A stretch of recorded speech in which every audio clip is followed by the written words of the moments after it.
Hey quilters, this is Sarah from Snugglebugs Stitching, and I've got a pattern coming out soon that uses hourglasses for one of the blocks. So I thought I would go through and give you a demonstration on how to trim your hourglass blocks. But before we get started, the block needs to be pressed nice and flat. This particular method I use for making hourglasses will end up giving you bias edges to your hourglass. So if that is something that bothers you, just starch it a lot. So these are heavily starched blocks. These pieces were heavily starched before I even cut the pieces. So you want to have your hourglass block, before you trim it, you want to have it pressed nice and flat. So let's turn this over and see how I pressed it. So these two seams right here were the seams where I initially had to nest those. So they are pressed to the sides. And then I've got my cross-section seam pressed open. And that's one way that you can press hourglass blocks to keep them nice and flat. But it's kind of up to you however you want to press them. So before we get started, just so you know, this block is bigger than it's supposed to be. It's going to give you a lot more wiggle room than you would normally have. You have plenty of wiggle room in the pattern, but this is even more. I made a mistake and cut them too big, but that's okay. We can still use this for our demo. So we're going to square this block to 7.5 inches. And we can't square this the same way we square a half square triangle. So if I just line up my 7.5 inch line and my 7.5 inch line with an edge of the hourglass like I would with a half square triangle, then that is going to give me a really wonky hourglass. And wonky hourglasses are a thing, and they are a lot of fun, but that's not what we're going for here.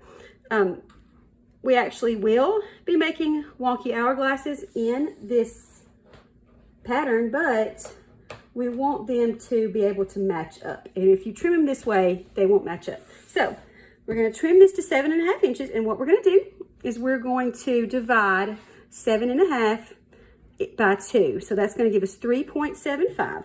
So you're going to take the 3.75 line, the point where this 3.75 line and this 3.75 line up, and you're going to put that right over this place where your corners meet up in your block. So this particular ruler has tick marks on each line for the 0.25 and the 0.75, but it doesn't go all the way across. So I've just got some painter's tape here, and I've lined that up with the 3.75 inch line here and the 3.75 inch line here, so that I know that this corner here needs to match up with this corner here. And that just makes it to where I can see it a little bit better. So you're going to line the intersection of 3.75 lines up with this little point right here. And then your diagonal line on your ruler, this diagonal line, is going to line up with that diagonal seam. So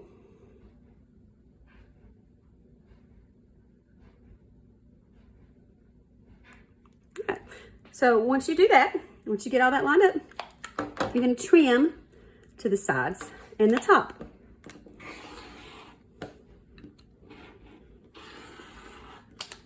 Okay. So now that we've got this side squared off, flip it over this way, and you should be able to line the 7.5 inch line and the 7.5 inch line up with the sides this time, because you've got that squared off.